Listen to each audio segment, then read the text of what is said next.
আসসালামু আলাইকুম রহমতুল্লাহ। সুপ্রিয় শিক্ষার্থীরা, আলহামদুলিল্লাহ আমি আজকে তোমাদের মাঝে এসেছি আবারও আহ, একটি ক্লাস নিয়ে, যে ক্লাসটি আমি সাজিয়েছি আজকে বীজগণিতের বেসিক নিয়ে। তোমরা যারা ষষ্ঠ শ্রেণী, সপ্তম শ্রেণী, অষ্টম শ্রেণী কিংবা নবম দশম শ্রেণীতে আসো, অর্থাৎ মাধ্যমিক স্তরে আসো তোমরা, তোমাদের সকলের উদ্দেশ্যে আজকের এই ক্লাসটিকে আমরা নাম দিয়েছি বীজগণিতের বেসিক। এটা পার্ট 1 হিসেবে যাবে এবং পরবর্তীতে বেসিকটি আরো আসবে পার্ট 2 হিসাবে বা পার্ট 3 হিসাবে প্রয়োজন অনুসারে। তো আজকে আমি এসেছি বীজগণিতের বেসিকের যোগ, বিয়োগ এবং গুণ ও ভাগ, এই 4টি প্রক্রিয়া নিয়ে আমি চেষ্টা করব। আজকে তোমরা যারা একদমই বীজগণিতে অত্যন্ত দুর্বল, যারা বীজগণিতকে ভয় পাও, তাদেরকে উদ্দেশ্য করে আজকের এই ক্লাসটি। তো তোমরা যারা আমার পেজ থেকে এই ক্লাসটি দেখছো, এখনো যারা পেজে ফলো দেওয়া নাই তারা অবশ্যই ফলো দিয়ে থাকবে, এবং যারা চ্যানেল থেকে দেখছো অবশ্যই চ্যানেলকে সাবস্ক্রাইব করে নেবে। তো আমরা আগে একটু জেনে নেই যে বীজগণিত এবং পাটিগণিতের আসলে মূল পার্থক্যটা কোথায়। পাটিগণিত এবং বীজগণিতের মূল পার্থক্যটা হলো সেইখানেই, অর্থাৎ পাটিগণিতে সংখ্যার যে মান পূর্ণরূপভাবে সেটা দেওয়া থাকে, অর্থাৎ সংখ্যাটাকে সম্পূর্ণভাবে আমরা দেখতে পাই, অর্থাৎ 2, 3, 4, 5 এরকম 100, 200, 1000, 2000, 1 কোটি, 5 কোটি এরকমটা দেওয়া থাকে পাটিগণিতে। আর বীজগণিতে কি থাকে? বীজগণিতে কোন সংখ্যা কত ছোট, বড় এবং কার থেকে কে কত শক্তি সম্পন্ন সেটা কিন্তু সরাসরি উল্লেখ করে থাকে না। সেটা কিভাবে দেওয়া থাকে? অজ্ঞাত রাশি বা অজানা রাশির মাধ্যমে এটা দেওয়া থাকে।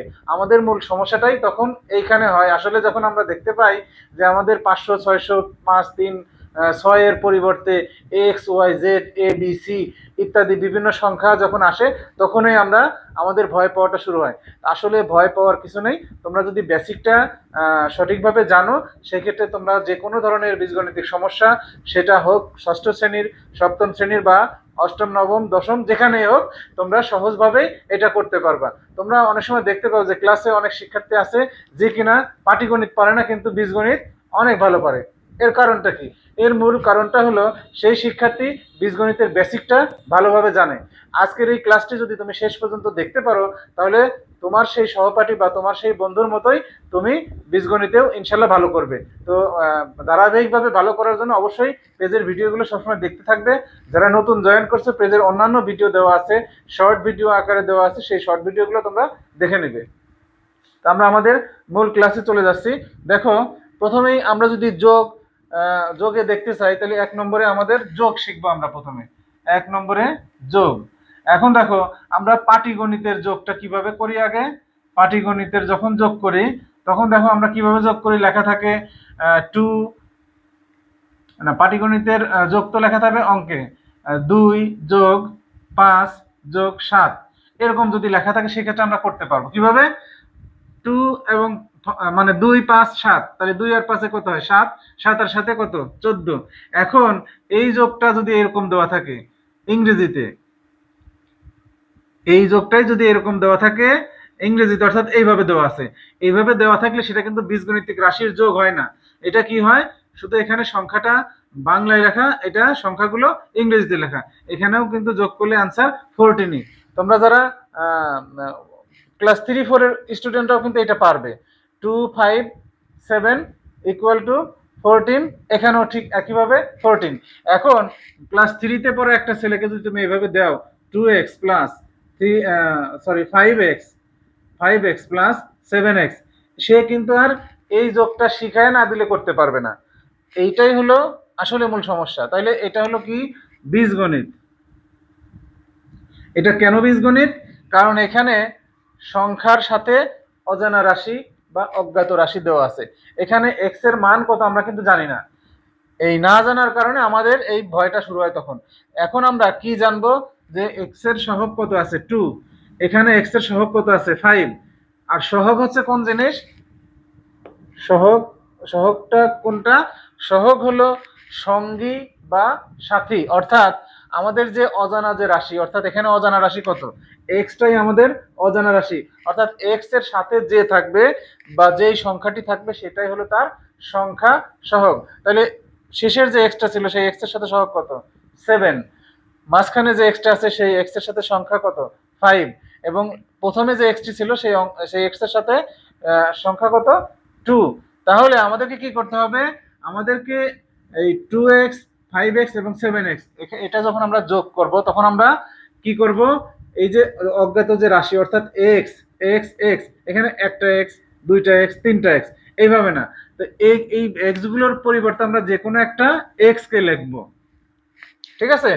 মানে রাশি যেটা সেটা আমরা একবারই লিখব, এবং যে সংখ্যাগুলো আছে যে 7, 5 এবং 2, এটা যোগ করে আমরা কত পাবো? 14। তাহলে কিভাবে লিখবো আমরা? 14। এখানটায় আমরা কখনোই এমনটা লিখবো না যে 14, এরকম যদি আমরা লিখতাম যে সংখ্যাগুলো আমরা যোগ করছি, কত পাইছি? 14, 14 এক্স এক্স এক্স, এরকম কিন্তু আমরা লিখবো না। কেন লিখবো না? আমরা জানি যে এইটা হলো এক্সটা হলো 2 এর সাথে আছে, অর্থাৎ সংখ্যা 2 এর সহগ হলো এক্স, সংখ্যা 5 এর সহগ এক্স এবং সংখ্যা 7 এর সহগ এক্স। এই তিনটা যদি আমরা যোগ করি সেক্ষেত্রে আমরা পাবো কত? 14x। কখনোই এরকম লিখবো না আমরা যে 14x x x তিনবার না, অর্থাৎ যে কোনো একটা x লেখার পরে সংখ্যাগুলো যোগ করে দেওয়ার পরে আমরা যেটা পাবো সেটাই হবে আমাদের আনসার, এটা হবে না। এখন দেখো এখানে যদি এরকমটা না থেকে এরকম থাকতো, কেমন? একটা দেওয়া আছে এরকম 2x প্লাস 3y, এখন এইটার কি যোগ করা যায়? তোমরা যারা জানো তারা নিশ্চয়ই বুঝতে পারছো যে না, এইটা কখনো যোগ করা যায় না। যোগ করার নিয়ম হলো সমজাতীয় বা একই রাশি থাকতে হবে। একই রাশি অর্থাৎ কি? এক্স থাকতে হবে এখানে, এখানেও থাকতে হবে এক্স সম্বলিত রাশি। এটা যদি এরকম থাকতো যে 2x প্লাস 3x, সেই ক্ষেত্রে কিন্তু এটার যোগ করা সম্ভব ছিল। অর্থাৎ কি, আমরা রাশি একটাই পাচ্ছি কিন্তু সংখ্যা সহগ আলাদা, সেই ক্ষেত্রে যোগ করা সম্ভব। তাহলে কত হবে? এখানে এক্স একবার লিখবো এবং 2 আর 3 যোগ করে কত পাবো আমরা? 5। আর এটা করা যাবে না, কারণ কি, এখানে আমাদের রাশিটা একই হয় নাই, অর্থাৎ আলাদা হয়েছে। এখন দেখো এই ধরনের যোগ ছাড়া এখন আমার আগের ভিডিওতে কখন যোগ করতে হয় এবং কখন বিয়োগ করতে হয় সেই জিনিসগুলো লেখা আছে। এখন এতক্ষণ আমরা যা দেখছি শুধু প্লাস চিহ্ন সম্বলিত যোগ, এবার আমরা দেখব মাইনাস সম্বলিত যোগ। দেওয়া আছে এখানে মাইনাস 3x 4x, এরকম দেওয়া আছে। ধরো এখানে দেওয়া আছে 4a, এই পাশে দেওয়া আছে 5a। এই সমস্যাটি দেখো তোমরা, এখানে আমরা আগে একটা রাশি দিয়ে দেখছি অঙ্ক, এখন দেখো আমরা দুইটা রাশি পাচ্ছি। একটা রাশি কি? 3x মাইনাস 4x, আর এটা দেখতে পাচ্ছি 4a প্লাস 5a। আমরা সমজাতীয় রাশি যেগুলো সেগুলো পাশাপাশি লিখে নেব। তাহলে কি হবে? প্রথমে 4a আর এই পাশে যেটা ছিল শেষে সেটাকে লিখে নিয়ে আসবো সামনে। তাহলে 4a প্লাস 5a আর মাইনাস 3x মাইনাস 4x। এখন দেখো আমাদের কাজটা মূলত কি? যোগ। এখানে কি দেওয়া আছে?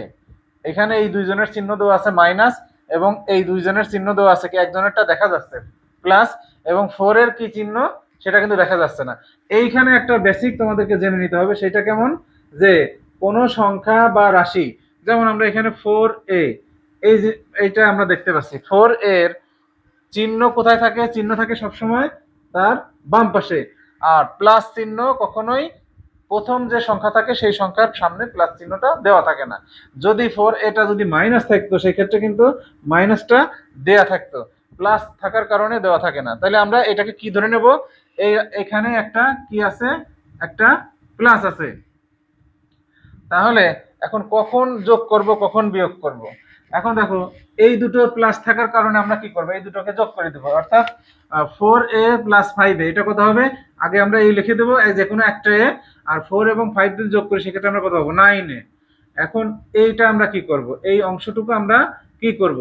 এখানে মাইনাস চিহ্ন আছে, এটাকে আমরা বিয়োগ করব না।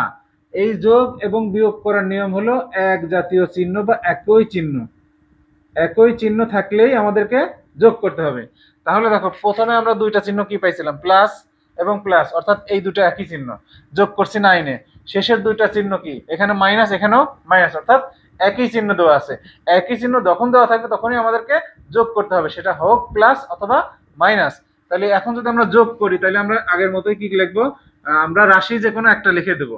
এখন 4 আর 7 যদি 3 যদি আমরা যোগ করি সেক্ষেত্রে আমরা কত পাবো? 7। আচ্ছা, এখন চিহ্ন আমরা কোনটা বসাবো? আমরা এখানে চিহ্ন দেওয়া আছে বিয়োগ চিহ্ন, অথচ আমরা করছি কি? একই চিহ্ন থাকার কারণে আমরা যোগ করছি। যোগ করার ফলে এখন আমরা এখানে এখানে কি যোগ চিহ্ন দিব না বিয়োগ চিহ্ন দেব? কোনটা হবে আসলে? যারা তোমরা জানো নিশ্চয়ই বুঝতে পারছো এখানে কোন চিহ্ন হবে। যোগ করার কারণে কি এখানে যোগ চিহ্ন হবে, না কোন পদ্ধতিতে চিহ্ন হবে? নিয়ম হলো একই চিহ্ন যখন থাকবে তখন যোগ করতে হয়, এবং এই দুইজনের যে কোনো একটা চিহ্ন যদি আমি এখানে বসাই দেই তাহলে আমার অঙ্ক সঠিক হবে। তাহলে এখানেও মাইনাস, এখানেও মাইনাস, তাহলে আমরা কি বসাই দেবো? এখানে বসাই দেবো মাইনাস, অর্থাৎ যে কোনো একজনের একটা চিহ্ন আমরা যদি বসাই দেই সেখানে হয়ে যাবে অঙ্ক। আর এই দুটোর ক্ষেত্রে আমরা কি করছি? সামনে কোনো চিহ্ন বসাইছি? বসাই নাই। কেন বসাই নাই? কারণ একটাই, যে কোনো সংখ্যার যদি সামনের চিহ্নটা প্লাস হয় তাহলে সেই চিহ্নটা বসানোর প্রয়োজন হয় না। আশা করছি তোমরা এই জিনিসটা বুঝতে পারছো। এরকম সমস্যা যদি এখন 2 রাশি সম্বলিত থাকে বা 4 রাশি সম্বলিত থাকে বা আরো যদি বেশি থাকে, সেক্ষেত্রে তোমাদেরকে কি করতে হবে? প্রথমে তোমাদেরকে একই জাতীয় রাশিগুলোকে পাশাপাশি লিখে নিবা আগে। পাশাপাশি লিখে নেওয়ার পরে তারপরে এক জাতীয় রাশি যতগুলোই থাকবে সেগুলো যোগ করে নিবে আলাদা, এবং পরে দেখবা যে অন্য জাতীয় রাশি যেগুলো আছে সেগুলো যোগ করে নিবা। আমরা যোগটা আশা করি বুঝতে পারছি। এবার আমরা বিয়োগ দেখব, যে বিয়োগটা আসলে কিভাবে করতে হয়। আমরা 2 নম্বরে যাব। 2 নম্বরে আছে বিয়োগ। প্রথমে আমরা পাটিগণিতের বিয়োগটা একটু দেখে নিই। পাটিগণিতের বিয়োগে কেমন থাকে? যেমন দেওয়া থাকে এরকম 9 - 5। আমরা কি লিখবো? এটার উত্তর 4। এখন দেখো বীজগণিতে আমরা কি লিখবো? 9y - 5y। এখন দেখো এখানে কি হবে উত্তর? এখানে উত্তর কত হবে? 5 না 4 না কত? আমরা আগের যে যোগের যে বেসিক সেখান থেকে শিখেছি কি, যে এখানে 9y অর্থাৎ এক জাতীয় দুইটা রাশি আছে। এক জাতীয় দুইটা রাশি থাকলে বিয়োগ অথবা যোগ করার ক্ষেত্রে যে কোনো একটি রাশিকেই আমরা বসাই নেব, অর্থাৎ y একবার আমরা লিখবো। y লেখার পরে 9 থেকে 5 বিয়োগ করলে কত পাবো, অথবা 5 থেকে 9 যদি আমরা গুনি সেক্ষেত্রে কত পাবো? 4 পাবো। এবং এখন দেখো আমরা তো করলাম কি? বিয়োগ। এখন কি আমরা চিহ্ন দিব বিয়োগ চিহ্ন না যোগ চিহ্ন? কোনটা দিব আমরা? বিয়োগ দিব না যোগ দেব? সেটা নির্ভর করে কিসের উপর? মাঝখানে যে চিহ্ন আছে তার উপরে, নাকি প্রক্রিয়ার উপরে? যারা জানো তারা তোমরা নিশ্চয়ই জানো। এখন যারা জানো না তারা শিখে নাও যে বিপরীত চিহ্ন যখন থাকে তখন আমরা বিয়োগ করব। বিপরীত চিহ্ন অর্থাৎ কি? একটা চিহ্ন থাকবে প্লাস আর একটা চিহ্ন থাকবে কি? মাইনাস। যখন দুই ধরনের চিহ্ন থাকবে তখন সেক্ষেত্রে আমরা বিয়োগ করব। তখন এখন দেখো এখানে আমরা কয়টা চিহ্ন দেখতে পাচ্ছি? আমরা কিন্তু মূলত দেখতে পাচ্ছি একটা চিহ্ন। কি চিহ্ন সেটা? মাইনাস। আর 9 এর আগে যে চিহ্ন সেই চিহ্ন কিন্তু আমরা দেখতে পাচ্ছি না, মানে কি এখানে কি চিহ্ন আছে? এখানে আছে প্লাস। তাহলে কি হলো? এখন দুইজনের কি আমাদের কি বিপরীত চিহ্ন পাইছি না একই চিহ্ন পাইছি? অবশ্যই বিপরীত চিহ্ন পাইছি। তো বিপরীত চিহ্ন পাওয়া মানে কি এই অঙ্কটা কি করতে হবে? যোগ না বিয়োগ? অবশ্যই বিয়োগ।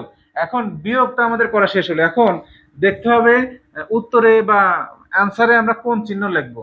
উত্তরে আমরা সেই চিহ্ন লিখবো যে এই দুইটা রাশির মধ্যে কোনটা আমাদের বড়। আমরা 5 বড় না 9 বড়? আমাদের এখানে কি দেখতে পাচ্ছি? আমরা 9 বড়। তো 9 কোন চিহ্ন ক্যারি করতেছে? 9 ক্যারি করতেছে প্লাস চিহ্ন। অতএব এখানে আমাদের চিহ্ন হবে +4y। কিন্তু নিয়ম হলো কোন সংখ্যার আগে প্লাস চিহ্ন না বসালেও আমরা বুঝতে পারি যে সেখানে প্লাস দেওয়া আছে। অতএব এটার উত্তর হবে কত? 4y। আশা করছি তোমরা বুঝতে পারছো। এখন যদি এরকম একটা সমস্যা থাকে তাহলে কি লিখবো আমরা? এই সমস্যাটা ধর উল্টা করে দেওয়া আছে। প্রথমে দেওয়া আছে -5y + 9y, এরকম দেওয়া আছে। তার মানে কি এটাও কিন্তু বিপরীত চিহ্নই হয়ে গেল। বিপরীত চিহ্ন কিভাবে হলো? যেমন এখানে আছে মাইনাস, এখানে আছে কি প্লাস। তো মাইনাস এবং প্লাস যখন থাকে তখনই কি বিপরীত চিহ্ন, আর বিপরীত চিহ্ন থাকলে কি করতে হয়? বিয়োগ করতে হয়। তো এটা যদি আমরা বিয়োগ করি সেখানে কি পাবো আমরা? এখানে উত্তর আমরা একবার লিখবো y, এবং 9 থেকে যদি আমরা 5 বাদ দিই সেক্ষেত্রে পাবো 4। এবং এটাও কি আছে? বড় সংখ্যা কি আছে? 9, 9 এর আগে প্লাস, এখানেও একই উত্তর। আসলে দুইটা সমস্যাই একই, শুধু উল্টায় দেওয়া। এরকমটা না থেকে যদি এরকম থাকতো, কিরকম? 5y অর্থাৎ 5y - 9y। এখন দেখো 5 এর চিহ্ন আগে কি ছিল? মাইনাস। এখন কি আছে? প্লাস। 9 এর চিহ্ন কি ছিল আগে? প্লাস। এখন কি আছে? মাইনাস। আবারও কিন্তু আমরা কি চিহ্ন পাইছি? একই চিহ্ন না বিপরীত চিহ্ন? বিপরীত চিহ্ন। তো বিপরীত চিহ্ন যখন হবে তখন কি করতে? বিপরীত চিহ্ন হলেই বিয়োগ। তাহলে বিয়োগের ক্ষেত্রে আমরা এখানে লিখেই দিতে পারি বিপরীত চিহ্ন। বিপরীত চিহ্ন থাকলে বিয়োগ। এখন দেখো বিয়োগ যদি আমরা করি সেই আবার 9 থেকে যদি আমরা 5 বিয়োগ করি সেক্ষেত্রে আমরা কত পাবো? 4y। এখন দেখো এই দুইজনের মধ্যে বড় কে? এই দুজনের মধ্যে বড় 9। তাহলে 9 যদি হয় বড়, তাহলে 9 এর কি চিহ্ন ক্যারি করে? 9 ক্যারি করছে মাইনাস চিহ্ন, তাহলে এখানে কি হবে? মাইনাস। আশা করছি তোমরা যোগ এবং বিয়োগ এটা এই দুটা বুঝতে পারছো। এখন আমরা দেখব গুণ এবং ভাগ।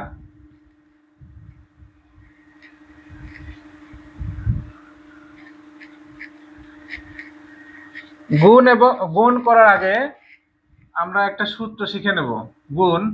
গুণের আগে সূত্র শিখবো কিরকম, এটা তোমরা মনে রাখবে, এ টু দি পাওয়ার এম গুণ এ টু দি পাওয়ার এন। এটা মনে রাখবা যারা সিক্সে বা সেভেনে বা এইটে আছো, তারাও মনে রাখবা যে আমরা এটা কেমন করে লিখতেছি। আমরা এই জিনিসটা সবাই একদম মাথার মধ্যে গেঁথে নিবা। কেমন? যেমন এখানে এ দেওয়া আছে, এ অর্থাৎ এখানে শুধু এ। আমি আগের ভিডিওতে এরকমটা দেওয়া আছে। এ একটা সংখ্যা যদি থাকে, এই সংখ্যাটা একা একা থাকে না, অর্থাৎ এর আশেপাশে ডাইনে বামে উপর নিচে চারটা জিনিস থাকে। সেটা কি? একটা হলো প্লাস এ গুণ 1, এখানে ভাগ 1 আর পাওয়ার 1। অর্থাৎ আমরা এ সমান কি লিখতে পারি? এ সমান লিখতে পারি প্লাস এ, এ সমান লিখতে পারি এ গুণ 1, এ সমান লিখতে পারি আমরা এ ভাগ 1, অথবা এ সমান আমরা লিখতে পারি এ টু দি পাওয়ার 1, মাথার উপরে পাওয়ার। আমাদের এখানে ক্যারি কোড এখন আমাদের এখানে দরকার হলো এইটা, যে এর পাওয়ার কত, অর্থাৎ এ সমান এ টু দি পাওয়ার 1। এইটা আমরা হলো নিয়ে কাজ করব গুণের বেলায়। এখন দেখো এখানে এ টু দি পাওয়ার কি আছে? M, A to the power N. এই ক্ষেত্রে আমরা সূত্র লিখবো কি? A to the power M plus N. এটা তোমরা মনে রাখবে। অর্থাৎ নিচে যেটা থাকে ওটাকে বলে বেজ বা ভিত্তি। নিচেরটা কি? বেজ, ইংরেজি হলো বেজ, বাংলা ভিত্তি। আর উপরেরটা কি? পাওয়ার, পাওয়ার বা শক্তি। আমরা সাধারণত যখন অঙ্কের মধ্যে রাশি পড়তে যাই তখন আমরা কি পড়ি? A to the power M. কি লিখবো আমরা? A to the power, A to the power M. তাহলে A to the power M into A to the power N সমান A to the power M plus N. তোমরা video দেখে দেখে কয়েকবার একটু বলে নাও যে এ টু দি পাওয়ার এম গুণ এ টু দি পাওয়ার এন সমান A to the power M plus N. এইটা যদি তোমরা শুধু মনে রাখো, তাইলে আর গুণ করার ক্ষেত্রে তোমাদের আর কোনো সমস্যাই কখনো হবে না। এখন দেখো গুণ যদি এরকম দেওয়া থাকে, গুণ দেওয়া আছে কেমন? এরকম দেওয়া আছে 3x গুণ 4x, ঠিক আছে? এখন দেখো এখানে গুণের নিয়ম, সংখ্যা সংখ্যা আমরা আগে গুণ করে নেব। অর্থাৎ সংখ্যা সহগ এখানে কত আছে? 3, এখানে কত দেওয়া আছে? 4। তাহলে 3 এবং 4 গুণ করলে কত হবে? 12। 3 4 12। আর x এবং x, তাহলে এই x এর উপরে মনে মনে পাওয়ার কত আছে? 1। এই x এর উপরে মনে মনে পাওয়ার কত আছে? 1। তাহলে এই 1 এবং এই 1 আমরা প্রথমে একটু ভেঙে দেখাই, তোমরা পরে এমনিতেই বুঝতে পারবে। তাহলে 1 প্লাস 1 অর্থাৎ 12 এক্স টু দি পাওয়ার 1 1 কত হবে? 2। তাহলে এইটা গুণ করলে আমরা পাবো কত? 12 এক্স টু দি পাওয়ার 2 অথবা 12 এক্স স্কোয়ার। এখন এরকম যদি থাকে 3 এ বি গুণ 4 এ বি স্কোয়ার, এরকম দেওয়া আছে। এখন দেখো এখানে আমরা সংখ্যা কি কি পাচ্ছি? 3 এবং 4ই পাইছি। অতএব সংখ্যা দুটো গুণ করলে আমরা কত পাবো? 3 4 12। এবার দেখো এর পাওয়ার এখানে কত আছে? 1, এবং এর পাওয়ার এখানে কত আছে? 1। তাহলে এই দুইটা পাওয়ার মিলে আমরা কত পাবো? A to the power 1 plus 1 into B to the power. এটা আমিও আবারও ভেঙে দিচ্ছি। এই বির উপরে পাওয়ার কত আছে? 1, এবং এই বির উপরে কত পাওয়ার আছে? 2। তাহলে 1 প্লাস 2। তাহলে পরবর্তীতে আমরা কত পাবো? 12 এ 1 1 কত? 2 এবং বি 3। তাহলে আমরা এইটা গুণ করে পাচ্ছি কত? 3 4 12 এ স্কোয়ার বি কিউব, অর্থাৎ A to the power 2 into B to the power 3। এটা যদি তোমরা বুঝতে পারো তাহলে সেক্ষেত্রে তোমরা এই অঙ্কটা যদি দেখো করতে পারো কিনা। 4x y z স্কোয়ার গুণ, এবার এটা যদি এরকম দেওয়া থাকে 5x square y cube z to the power 2। একটু বড় হচ্ছে কিন্তু তোমরা বুঝতে পারবা। এখন আমরা প্রথমে কি কাজ করব? সংখ্যা সংখ্যা গুণ করব। কিভাবে? x 4 এবং 5 যদি আমরা গুণ করি সেক্ষেত্রে কত পাবো আমরা? 4 5 20। এবং এবার দেখো x আমরা এটাও ভেঙে দিচ্ছি, পরবর্তীতে আমরা না ভেঙে করতেছি। x এর উপরে এটার পাওয়ার কত আছে? 1, এবং এটার পাওয়ার কত আছে? 2। তাহলে 1 প্লাস 2 ইন্টু, এবার লিখবো y। এর দেখো প্রথমটার কত পাওয়ার আছে? এর প্রথমটার পাওয়ার আছে 1, এবং পরেরটার পাওয়ার কত আছে 3, অর্থাৎ 1 প্লাস 3।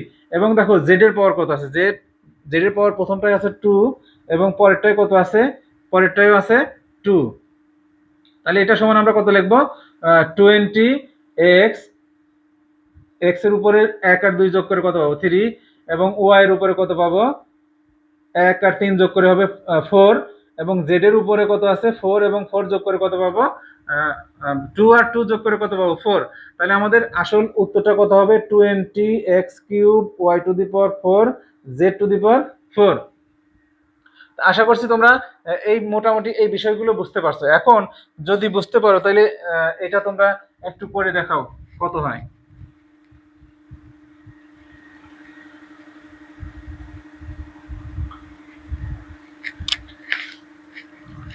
দেখো এইটা 3xyz গুণ 4x² y³ z⁴। আমরা এটার উপরে এবার পাওয়ার দিয়ে দিই, এটা দিয়ে দিই 3, এটা 2, এটা 5 দিয়ে দিলাম। এখন দেখো এটার উত্তর তাহলে কি হবে। এখন প্রথমটা দেওয়া আছে কি 3x³ y² 5 z⁵, 4x² y³ z⁴। আমরা আগের মতো কি করব, এই সংখ্যা সংখ্যা দুটো গুণ করে নেব আগে। তাহলে সংখ্যা সংখ্যা গুণ করলে কত পাবো আমরা 3 4 12। এবার দেখো x এর উপরে পাওয়ার এটার কত আছে 3 এবং এটার কত আছে 3 আর 2 কত হবে x⁵, এবং y এর উপরে কত আছে, এটার আছে 2 এবং এটার আছে কত 3। 2 এবং 3 যদি আমরা যোগ করি সেক্ষেত্রেও কত পাবো y⁵, এবং z এর উপরে দেখো এখানে আছে 5, এখানে আছে কত 5 আর 4, তাহলে 5 আর 4 যোগ করে কত হবে 9। তাহলে এটার উত্তর হবে 12x⁵ y⁵ z⁵। আশা করছি তোমরা গুণের বিষয়গুলো বুঝতে পারছো। এটা গেল এক ধরনের গুণ। এবার তোমরা অন্য আরেকটা গুণ আমি দেখাই, সেটা কি কেমন, আশা করছি তোমরা এটা বুঝতে পারছো। অন্য আরেকটা গুণ সেটা হলো এরকম, দেওয়া আছে ধরো 2x, এখন ভিতরে সংখ্যা দেওয়া আছে 3ab প্লাস 4xy এরকম দেওয়া আছে। এখন তোমরা কিভাবে গুণ করবে এই গুণটা, এটাও তো বীজগণিতিক রাশিরই গুণ। এখন এইটা গুণ করার ক্ষেত্রে তোমাদেরকে এরকম লিখতে হবে 2x গুণ, অর্থাৎ বাইরে যে রাশিটি থাকবে সেই রাশির সাথে ভিতরের রাশি দুইবার গুণ হবে। তাহলে একবার গুণ হবে এটার সাথে, আরেকবার গুণ হবে কার সাথে, এটার সাথে। তা আমরা প্রথম যখন লিখবো তখন কি লিখবো 2x ইন্টু 3ab প্লাস মাঝখানে চিহ্নটা বসাই নেব। এবার আবারও 2x ইন্টু 4xy। এখন দেখো এইটুকুর কাজ আমরা প্রথম করব। তাহলে এইটুকুর যখন সংখ্যা 3 এবং 2 গুণ করলে কত পাবো 3 2 6। এবং দেখো এক্স এ বি কারোর সাথে কিন্তু কোনো মিল নাই, সেক্ষেত্রে আমরা লিখে দেবো এক্স এ বি। এইবারে এই পাশের কাজটুকু করবো। এখন আমরা এইটার কাজ করবো। এইটার কাজ কি আছে 2 এবং 4, 4 2 কত হয় 8। এবার দেখো এক্স এবং এক্স এর মিল আছে, অর্থাৎ এক্স এর মাথার পাওয়ার কত 1, এটার মাথায় পাওয়ার 1, 1 এবং 1 যোগ করলে কত পাবো 2, এবং সাথে কি ওয়াই। তাহলে কি পাইছি আমরা, এটার উত্তর 6xab প্লাস 8x²y। আর একটা দুইটা করলে তোমরা মোটামুটি ক্লিয়ার হয়ে যাবা, সেটা দেখে নাও। আর যাদের একটু বুঝতে সমস্যা হয় তোমরা বারবার দেখতে হবে ভিডিও, এটা মাথায় রাখতে হবে। এখন দেখো আরেকটা যদি এরকম দেওয়া থাকে 3ab ইন্টু 4a² মাইনাস দেওয়া আছে 8ab² এরকম দেওয়া আছে।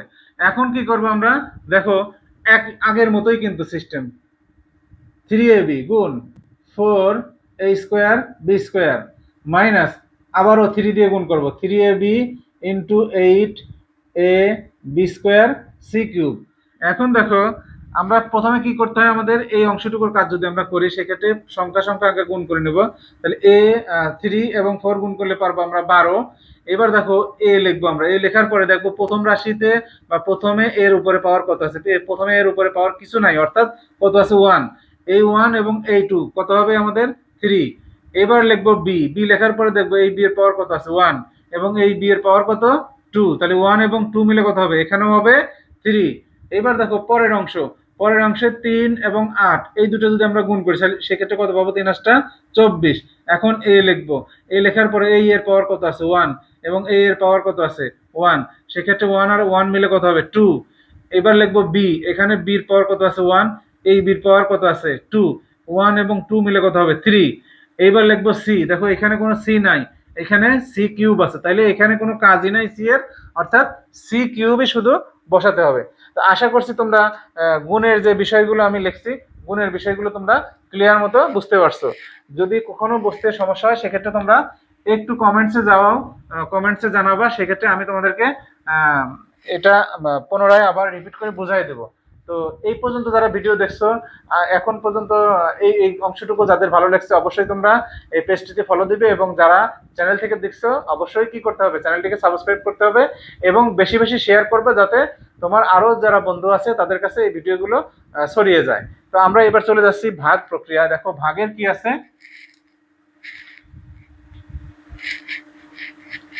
আমরা 4 নম্বরে চলে যাচ্ছি। 4 নম্বরে কি আছে? ভাগ।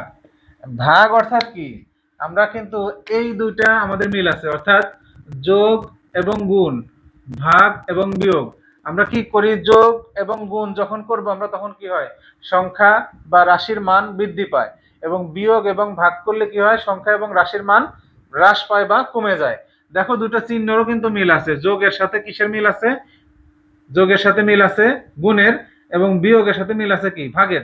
এই কারণে এই দুজনের বৈশিষ্ট্য কিন্তু একই, অর্থাৎ যোগ করলে মান বেশি হয়, বিয়োগ করলে মান কমে যায়, গুণ করলেও মান বেশি হয়, বিয়োগ বা ভাগ করলে মান কমে যায়। তো ভাগের বেলায় দেখো আমরা কি করব? আমরা পাটিগণিতে যে ভাগগুলো যখন করছি তখন কিভাবে করছি? যে পাটিগণিতের ভাগগুলো কেমন? যে 4 ভাগ 2, আমরা কি পাইছি? 2। আবার বড় বড় পাটিগণিতের যে ভাগগুলো যখন আমরা করছি তখন কিভাবে করছি? দেওয়া আছে 100, দেওয়া আছে নিচে, দেওয়া আছে 4 সে বা 5 দেওয়া আছে, সেক্ষেত্রে আমরা কিভাবে কাটাকাটি করছি? যে 5-এর ঘরের নামটা আগে করে নিয়েছি, 5 অক্ষে 5, 5 দুগুণ 10, আর কি সাথে শূন্য, তাইলে কি হচ্ছে? 20/1 অর্থাৎ 20। এইভাবে কিন্তু আমরা বাইর করছি এরকম বড় বড় সমস্যাগুলো ভাগ আকারে। এখন বীজগণিতের যে ভাগ, সেই ভাগ আমরা কিভাবে করব? এখন তোমার দেওয়া আছে এরকম 2x² ভাগ শুধু x দেওয়া আছে। কিভাবে করব ভাগ আমরা এগুলো?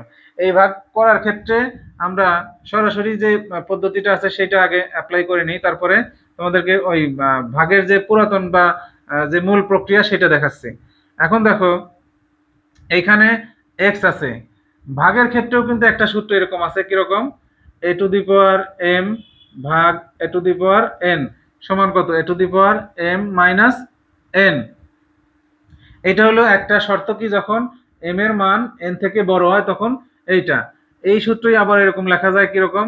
1/a⁴n m, অর্থাৎ যখন তখন কি হবে?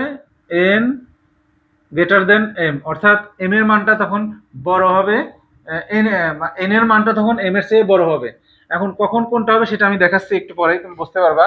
আগে যেটা লিখছি এটা আগে দেখাই নি। এখন দেখো এখানে x², নিচে আছে x, এই দুটোর কিন্তু কোনো উপর নিচে কিছু নাই, অর্থাৎ নিচে কোনো সংখ্যা নাই, নিচে কোনো y নেই, অর্থাৎ 2 এবং y এটা হবে। এখন দেখো এই দুইটার মধ্যে কোনটা বড় কোনটা ছোট? উপরেরটা বড়, নিচেরটা ছোট, তাহলে কি হবে? আমাদের x লিখবো আমরা। এখন এই সূত্র অনুযায়ী প্রথমটা এটা হলো m, অর্থাৎ এটা হলো m, আর এটার পাওয়ার যে আছে সে হলো n। এখন দেখো mটা বড় আছে, nটা ছোট আছে, তাহলে কি হবে? এই সূত্র a⁻m-n, সেক্ষেত্রে কি হবে? 2 - 1, অর্থাৎ কোনো পাওয়ার যদি দেওয়া না থাকে সেক্ষেত্রে হবে 1। এটা তো তোমরা আগে থেকেই বুঝছো, 2 টু দি পাওয়ার, তাহলে x 2 এবং 1 বিয়োগ করলে কত হবে? 1 এবং y, অতএব এটা সমান হবে 2xy।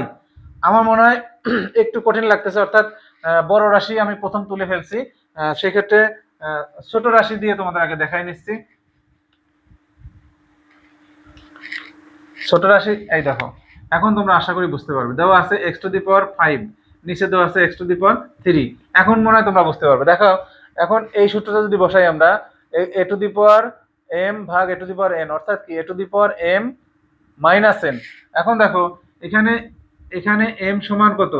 m সমান 5 এবং n সমান দেওয়া আছে 3, তাহলে 5টা বড় 3টা ছোট, অর্থাৎ আমরা কি লিখবো? 5 মাইনাস 3 অর্থাৎ কত হবে x টু দি পাওয়ার কত 5 থেকে 3 বিয়োগ করলে আমরা কত পাবো 2।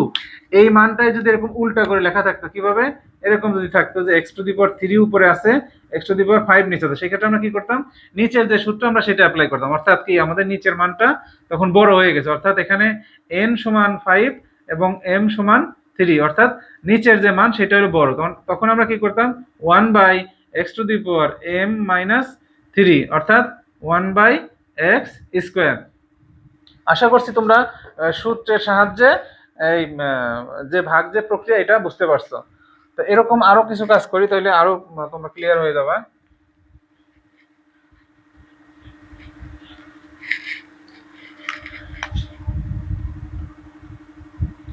2x² y² ভাগ 3xy কিউব ধরো এরকম দেওয়া আছে, এই একটি রাশি দেওয়া আছে।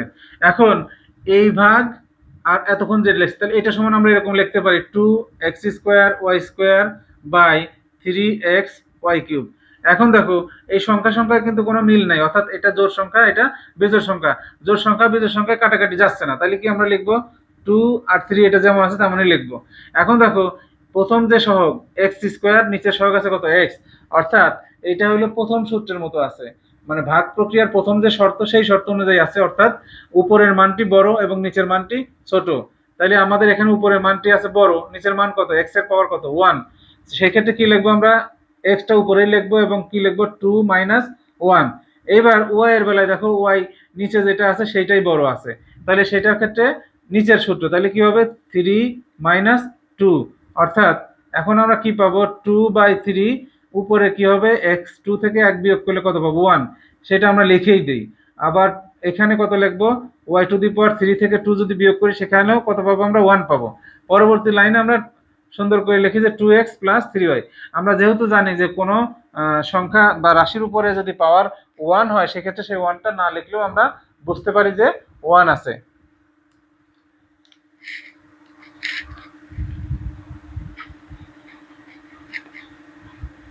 এখন দেখো আরেকটা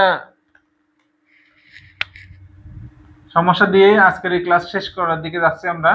দেখো লেখা আছে 25x³ y² z to the পাওয়ার 5 ভাগ লেখা আছে ধরো 65x4y ইন্টু দেওয়া আছে z টু দি পাওয়ার 7 দেওয়া আছে, z টু দি পাওয়ার 7 দেওয়া আছে। এখন আমরা কি লিখবো, এটার পরিবর্তে তো আমরা এরকম লিখতেই পারি যে ভাগ প্রক্রিয়ার মতো করে লিখবো, এটা চিহ্ন না এরকম না দিয়ে আমরা উপর নিচ করে লিখি 25x³ y² z to the পাওয়ার 5, নিচে লিখবো 65x⁴ y z to the power 7। এখন দেখো আগের অঙ্কে কিন্তু আমাদের সংখ্যা ভাগের বা কাটা